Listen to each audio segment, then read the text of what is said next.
तो अपन बहुपद कर रहे थे और प्रश्नावली 2.1 को अपन कर रहे थे।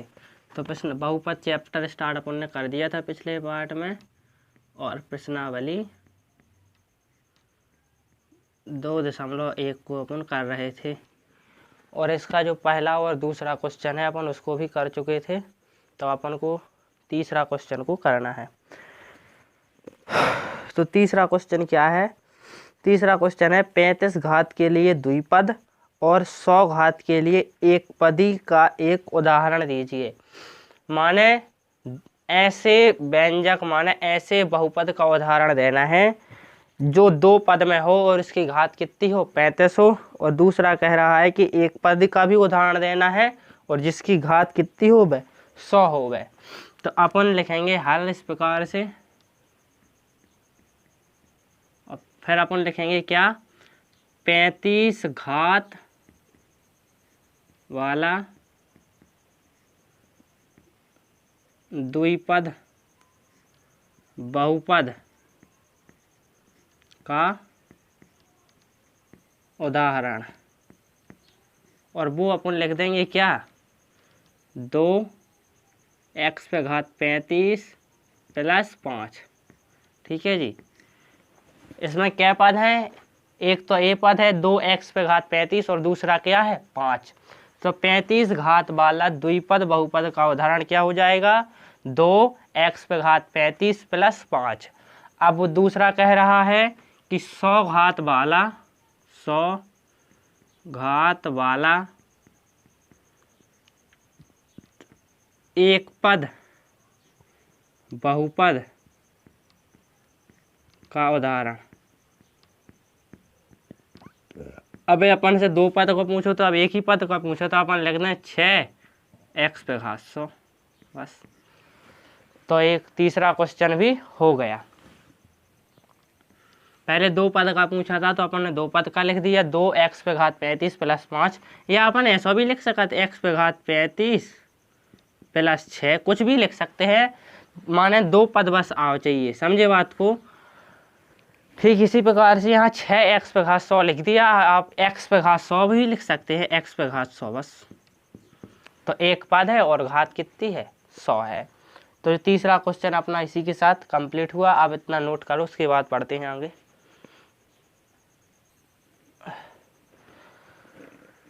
अब चौथे क्वेश्चन में पूछा गया है कि जो इतने सारे बहुपद दिए गए हैं 1 से लेके 4 तक, इनमें अपन को चर की घात बतानी है या बहुपद की घात बतानी है।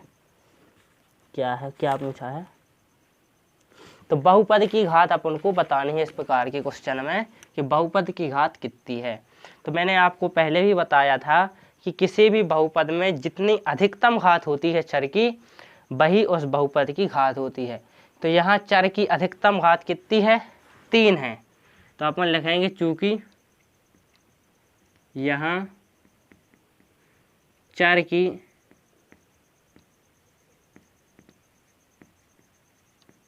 अधिकतम घात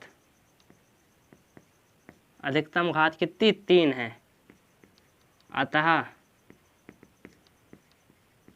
बहुपद की घात क्या होगी, 3 होगी। तो आप लिख देंगे चूंकि चर की अधिकतम घात 3 है अतः बहुपद की घात कितनी, 3 हुई है। यहाँ पर चर की अधिकतम घात कितनी है, हल डाल लेना ऐसा। यहाँ पर चर की अधिकतम घात कितनी है, y की घात कितनी है, 2। तो यहाँ पर 2 होगा, समझे बात को। सिर्फ y की घात को अपन को देखना है। यहाँ पर t की घात कितनी है, 1। तो अपन लिख देंगे चर की अधिकतम घात कितनी है, 1। यहाँ पर चर ही नहीं है, जब यहाँ पर चर ही नहीं है तो यहाँ पर लिख सकते हैं t पे घात 0, क्योंकि किसी भी चर राशि पे अगर घात 0 लगी हो तो उसका मतलब ये होता है कि 1, माने t पे घात 0 बराबर 1। तो 3 × 1 बराबर क्या आएगा, 3। तो चर की अधिकतम घात क्या हो गई, 0। समझे बात को, समझे बात को। तो यहाँ पर 1 हो गई, यहाँ पर 2 और यहाँ पर 3। ऐसा प्रत्येक जगह लिख लेना, चूँकि यहाँ चर की अधिकतम घात 3 है तो बहुपद की ऐसा होगी। तो यहाँ और यहाँ ऐसा लिख लेना, और यहाँ लिख देना क्या, हल। तो ये हल यहाँ क्या लिख देना, चूँकि यहाँ कोई चर राशि नहीं है, अतः बहुपद की घात शून्य होगी।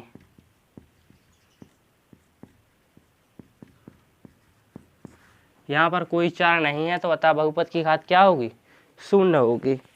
तो ये तीसरा क्वेश्चन भी हो गया। तो अपन ने सॉरी ये चौथा क्वेश्चन था, तो चौथा क्वेश्चन भी हो गया। अब ये पांचवें प्रकार के क्वेश्चन पे आ गए। आप इतना नोट कर लो पहले।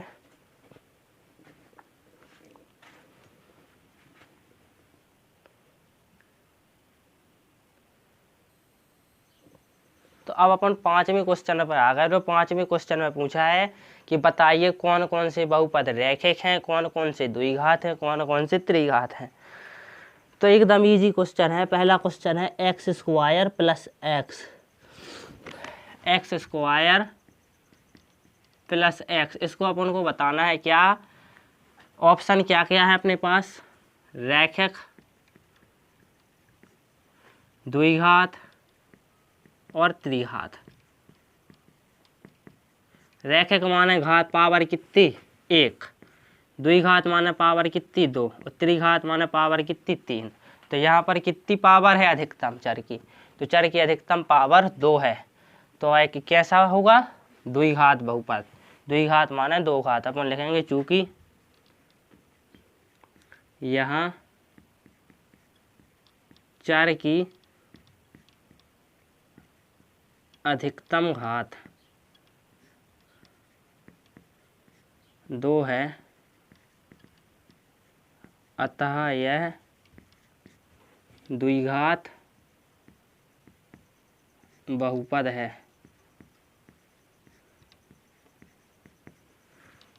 जैसे मैंने कहा एक्स स्क्वायर प्लस एक्स, ये द्विघात बहुपद है। लेकिन अगर यहीं पर मैं लिख दूं एक्स स्क्वायर प्लस एक्स बराबर 0, तो ये द्विघात बहुपद नहीं, द्विघात समीकरण होगा। समझे बात को। समीकरण का मान है जब बराबर की दूसरे साइड कोई ना कोई संख्या हो जाए तो उसको कहते हैं। जैसे मैं ऐसा भी लिख दूं एक्स स्क्वायर प्लस एक्स बराबर 4, तो ये हो जाएगा द्विघात समीकरण।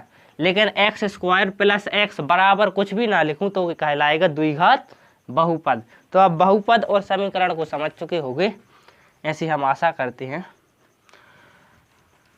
अब अगला क्वेश्चन क्या पूछा है उसने, अगला क्वेश्चन है x माइनस एक्स पे घात 3। तो x माइनस एक्स पे घात 3, चर की अधिकतम घात कितनी है, अपन लिखते हैं जो कि चर की अधिकतम घात 3 है, अतः यह त्रिघात बहुपद है। त्रिघात बहुपद है, तो अपन लिख देंगे त्रिघात। तीसरा क्वेश्चन क्या है,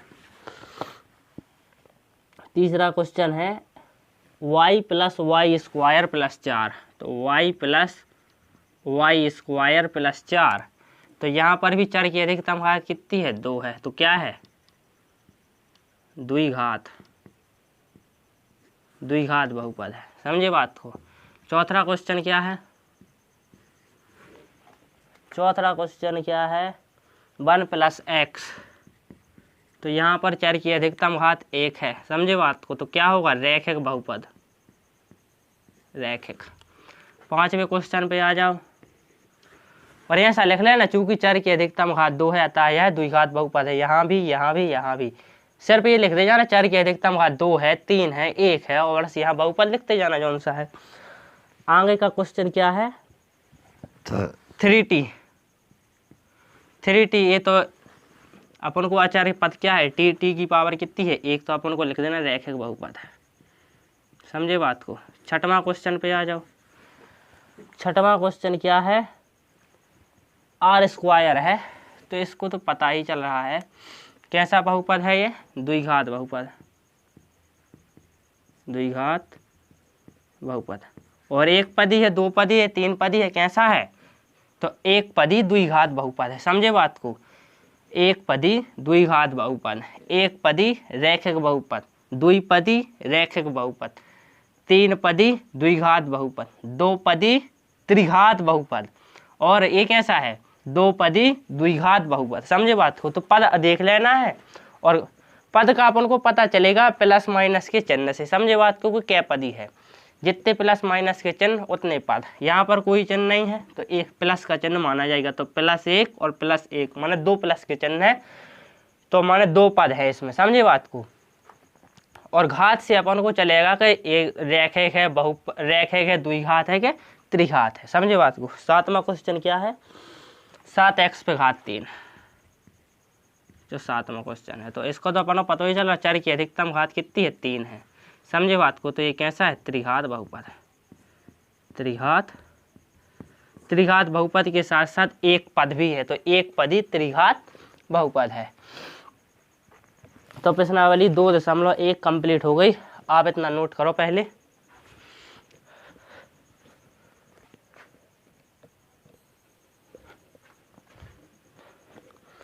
तो इसी के साथ जो आज की क्लास है उसको समाप्त कर रहे हैं। अगले पार्ट से अपन प्रश्नावली 2.2 को कंटिन्यू रखेंगे। तो 2.2 को अपन को कंटिन्यू रखेंगे इसके बाद।